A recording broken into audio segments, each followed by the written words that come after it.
안녕하십니까. 김열수의 시사안보입니다. 오늘은 지난 8일 날 북한 조선중앙통신이 발표한 내용, 즉 대남 정책을 대적 정책으로 변화시키겠다고 하는 그 내용을 중심으로 해서 여러분들한테 몇 가지 말씀을 드리고자 합니다. 우선 8일 날 발표한 내용이 무엇인지를 말씀을 드리고요. 그리고 이제 이와 관련해서 거기에 나오는 몇 가지 이유들이 있을 텐데요.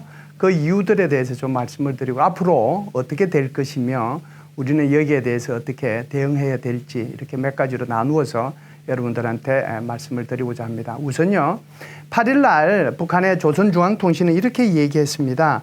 대남 사업 부서들의 사업 총괄을 했는데 조선노동당 중앙위원회 부위원장 김영철 동지 그리고 중앙위원회 제1부부장인 김여정 동지가 대남 사업을 철저히 대적 사업으로 전환해야 한다는 점을 강조했다.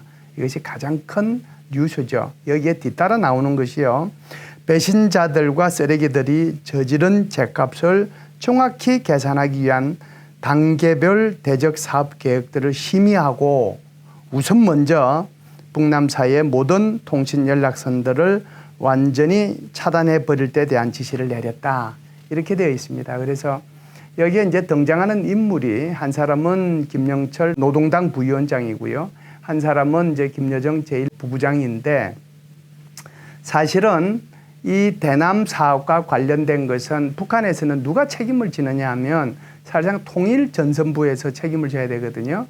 총일전선부나 그러면 조평통이라고 하는 조국통일평화위원회에서 책임을 지고 그 사람들 명의로 담화를 발표하거나 또는 뭐 정부 대변인 또는 뭐 외교부 대변인 또는 군 대변인 이런 식으로 해서 발표가 되어야 되는데 그런 것이 아니고 오히려 김영철과 김여정의 이름으로 이것이 발표됐다는 게 굉장히 큰 특징이 있다고 볼 수가 있습니다.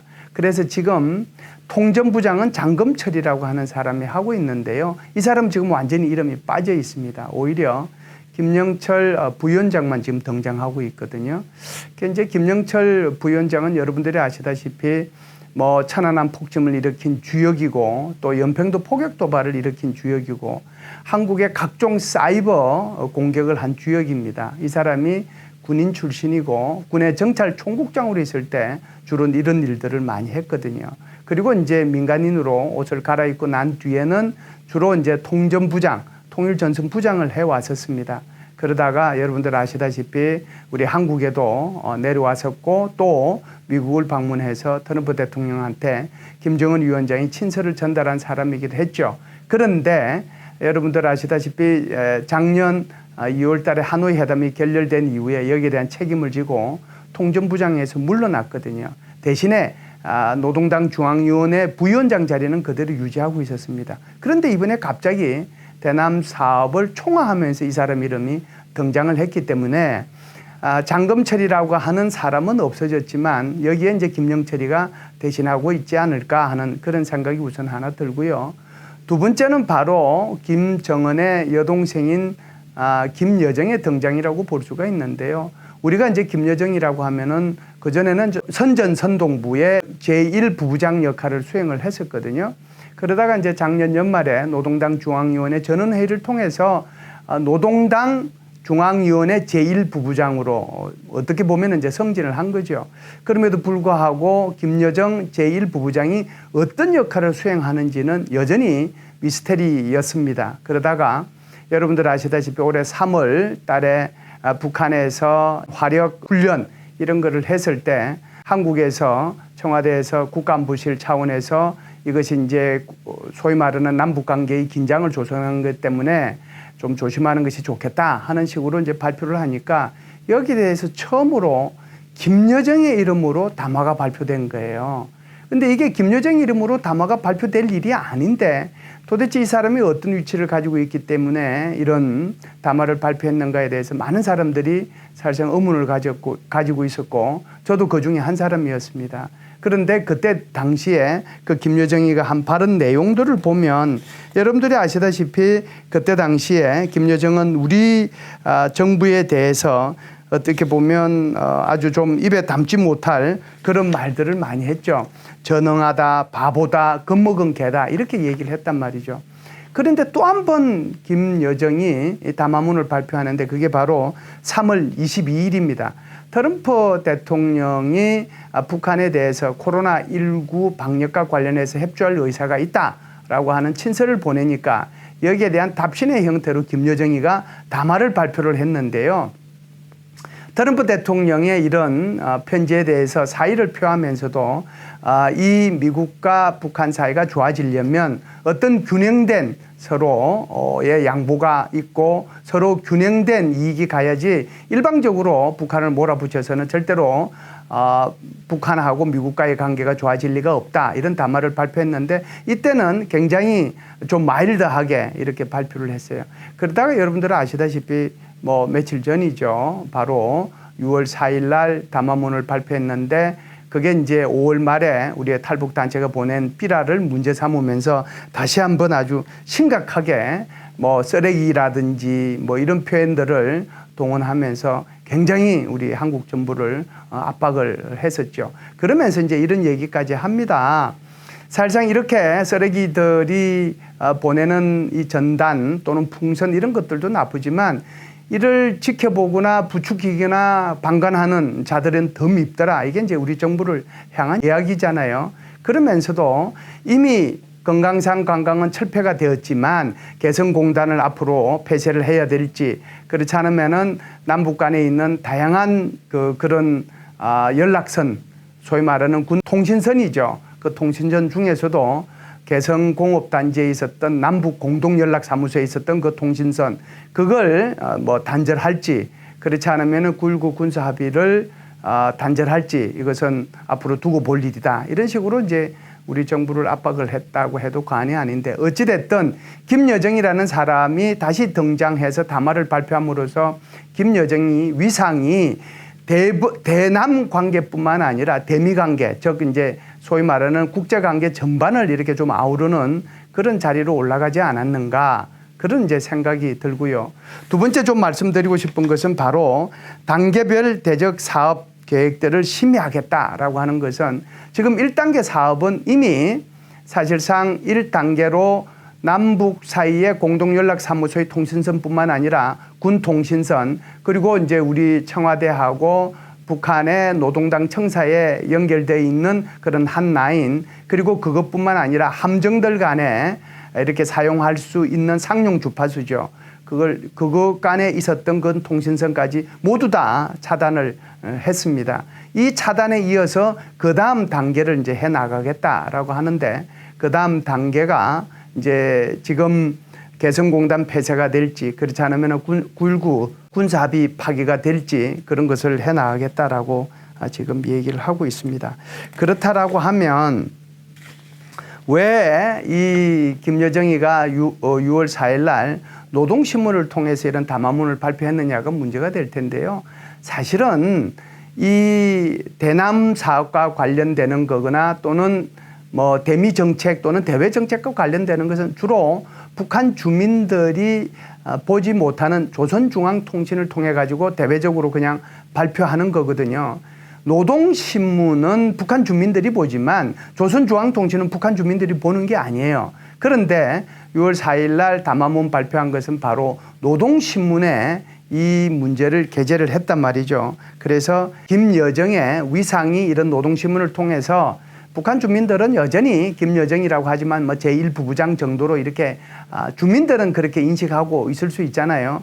그런데 이번에 6월 4일 날 이 노동신문에 김여정 명의의 담화를 발표함으로써 김여정이가 북한에서 차지하고 있는 그 위상이 어느 정도인지를 명확하게 보여준 거고 거기에 따라서 지시라는 표현까지 썼거든요. 그 지시라는 표현은 사실상 김정은 위원장만 쓸 수 있는 표현인데 이것을 김여정 제1부부장까지 이렇게 사용하고 있다는 거고 여기에 각종 북한의 여러 단체들이 여기에 호응을 해서 군중을 동원하고 집회를 이제 하고 있거든요. 이를 통해 가지고 김여정의 위상을 단단히 했다 이렇게 이제 볼 수가 있고요. 두 번째는 아마 이런 게 있을 겁니다. 노동신문에 이걸 발표한 이유는요. 이제 앞으로 북한이 예를 들면 그것이 개성공단에 폐쇄라든지 또는 9.19 군사합의의 파기라든지 이런 식으로 한다고 하더라도 이 모든 잘못의 시작은 바로 한국한테 있기 때문에 그 책임이 한국한테 있다는 것을 주민들한테 미리 알려주는 그런 효과가 있지 않겠는가 그런 생각을 합니다. 그렇다면 여기서 여러분들 하나의 의문이 있을 수가 있는데요. 왜 그러면은 김정은이 직접 나서지 않았을까요? 이게 이제 하나의 의문이라고 볼 수가 있는데, 김정은이 직접 나서서 이제 얘기를 하게 되면 향후에 이제 이 김정은 소위 말하는 북한의 그 최고 지도자가 향후에 어떻게 될지 모르잖아요. 한국과 다시 정상회담을 할 수도 있고 미국과 정상회담을 할 수 있는데 이렇게 발표를 해버리면 이거 자체가 이제 부담이 될 수가 있거든요. 그렇기 때문에 자신의 분신이라고 할 수 있는 김여정을 통해서 이런 발표를 하지 않았는가 이렇게 봅니다. 결국은 역할 분담을 했다라고 볼 수가 있는데요. 김정은은 굿캅, 그러니까 좋은 경찰로서의 어떤 그런 역할에 분담을 했고, 그 김여정은 바로 배드캅, 나쁜 경찰로서의 그런 역할을 분담하는, 그렇기 때문에 이제 이번에 김여정이가 등장하지 않았는가 이렇게 봅니다. 그렇다면 이제 가장 중요한 이제 문제가 떠오르는데요. 왜 그러면 이런 담화를 4일 날도 그렇고 또 8일 날도 조선중앙통신과 노동신문을 통해서 각각 발표를 했는가? 왜 대남 관계를 전부 다 대적 관계로 이렇게 전환한다고 발표했는가? 이것이 핵심이지 않겠어요? 제가 볼 때는 크게 이것은 북한 내부에 그런 사정이 하나 있을 수 있고, 하나는 뭐 또 실제적인 이유가 있을 수도 있을 텐데, 아무래도 이제 북한 내부의 사정으로 보면 북한이 뭐 어렵다라고 하는 것은 여러분들 그냥 상상하실 수 있잖아요. 코로나19 사태로 인해서 뭐 1월 말부터 북중 국경이 폐쇄된 상태고요. 그리고 나서 지금 벌써 몇 달이나 지나가지 않았습니까? 그리고 2017년도 이후에 벌써 북한에 대한 2016년도, 17년도에 걸쳐서 거의 뭐 11개에 가까운 대북 제재 결의안이 지금 발동되고 있는데요. 이로 인해서 세계의 신용평가사들이죠. 그런 신용평가사가 올해 북한의 GDP가 마이너스 6% 이하로 더 떨어질 것이다. 이렇게 얘기를 하고 있거든요. 여러분들 마이너스 6% 그러면 그냥 그래 뭐 마이너스 6% 할 수 있을 거라고 생각하실 수 있지만, 사실상 북한이 1990년대 중후반 소위 말하는 고난의 행군 시기에 북한이 그때 겪었던 그 어려운 시기에 북한의 GDP가 마이너스 6.5%라고 하는 것을 생각해 본다면 북한이 굉장히 심각한 경제 위기에 직면해 있다라고 하는 것을 알 수 있을 거고요. 여러분들 이런 김여정과 김영철에 관한 그런 조선중앙통신의 보도와는 달리 김정은은 6월 7일 날 정치국 회의를 주재를 했거든요. 정치국 회의 주제에서 주로 이제 경제 문제를 얘기를 하면서 평양 시민의 생활 안정 보장이라고 하는 것을 주제로 해서 얘기를 했습니다. 그건 무슨 말일까요? 소위 말해서 이제 평양 시민들조차도 어떻게 보면은 뭐 북한을 평양 공화국이라고 얘기하는데, 평양 시민들조차도 지금 먹고 입고 자는데 어려움을 겪고 있다라고 하는 것을 이 김정은의 정치국 회의의 주제에서 우리가 알 수 있다라고 볼 수 있습니다. 월드 푸드 프로그램이죠. WFP에서 대변인이 6월 10일 날 이렇게 발표한 내용을 보면 북한은 1,000만 명, 북한 인구가 한 2,500만 명이라고 그냥 가정한다면 그중에 인구의 40%가 절대 빈곤에 놓여 있고 영양 실조 상태에 있기 때문에 여기에 대해서 긴급한 구호가 필요하다라고 이제 지금 인터뷰한 내용이 나와 있거든요. 전체적으로 이제 말씀을 드리면 북한은 이 대북 제재와 그리고 코로나19 이후에 통제된 것들로 인해서 북한 경제가 지금 굉장히 어려움에 있고, 그로 인해서 북한 주민들의 불만은 뭐 극에 달해 있다 이렇게 이제 볼 수가 있겠죠. 그러면은 이 북한 체제가 자칫 잘못하면 잘못된 방향으로 갈 수도 있기 때문에 체제 내부를 결속해야 될 필요가 있다. 그래서 여기에 희생양으로 한국을 등장시켜 가지고 한국 정부에 대해서 이렇게 대적 관계를 만드는 것이 아닌가.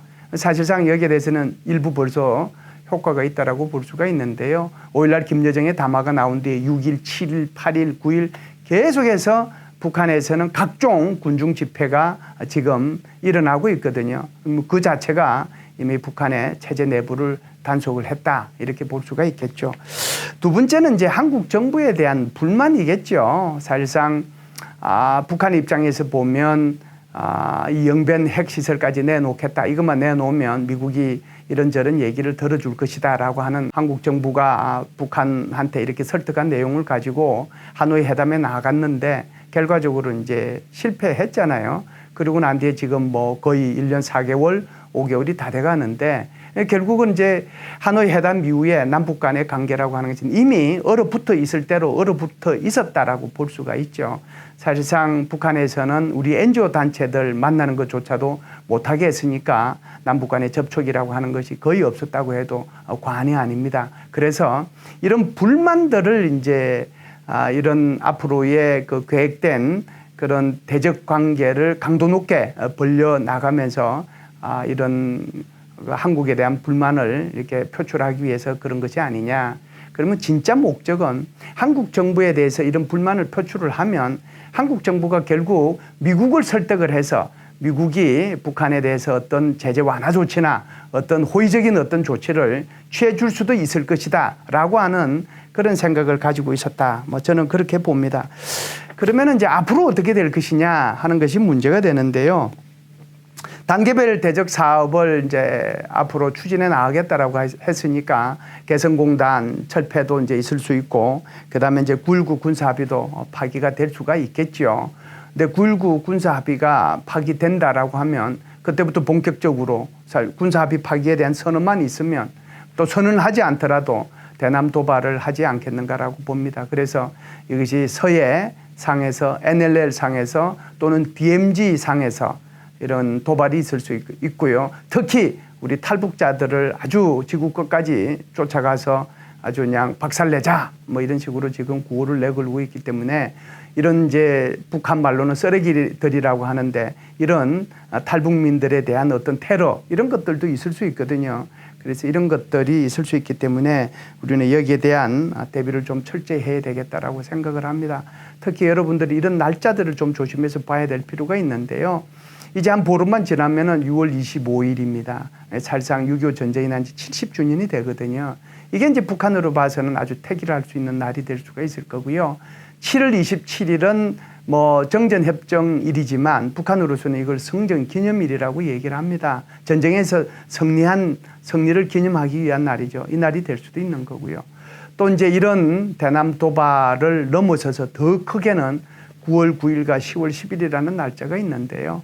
9월 9일은 북한 정부 수립일이고 특히 10월 10일이 굉장히 중요합니다. 왜 그러냐면 노동당 창건 75주년이 되는 날이기 때문입니다. 그래서 북한으로 봐서는 사실상 올해가 경제발전 5개년 계획의 마지막 해인데 별로 이제 성과는 없고 그러다 보니까 이런 도발을 통해 가지고 북한 체제 내부를 단속해 나가려고 하지 않겠는가 그런 생각들을 해봅니다. 그러면은 마지막으로요. 그럼 우리는 어떻게 해야 될까요? 제가 볼 때는 두 가지인데요. 하나는 군사적인 대비 태세고요. 두 번째는 이제 외교적 노력이라고 볼 수가 있습니다. 군사적 대비 태세라고 하는 것은 좀 전에도 말씀을 드렸다시피 북한이 DMZ에서 NLL에서 서해상에서 또는 우리 탈북자들에 대한 어떤 테러라든지 이런 것들이 있을 수 있기 때문에 여기에 대해서 철저하게 대비를 해 나갈 필요가 있다라고 보는 거고요. 두 번째는 북한이 이런 도발을 일으키지 못하도록 미국과 중국 또는 러시아 이런 주변국들을 설득해 나가는 그런 외교적 노력이 필요하지 않겠는가라고 봅니다. 만일에 지금 북한이 군사적인 도발을 하거나 좀 더 큰 도발을 소위 말해서 전략적 도발을 하면 우리 남북한 관계는 2017년 이전으로 다시 돌아갈 상황이 되거든요. 그렇게 되면은 그동안에 2년, 3년 동안 해왔던 이 모든 노력들이 다시 물거품이 될 수도 있기 때문에 북한이 이런 도발을 하지 않도록 그런 외교적 노력을 하는 것이 필요하지 않겠는가라고 생각합니다.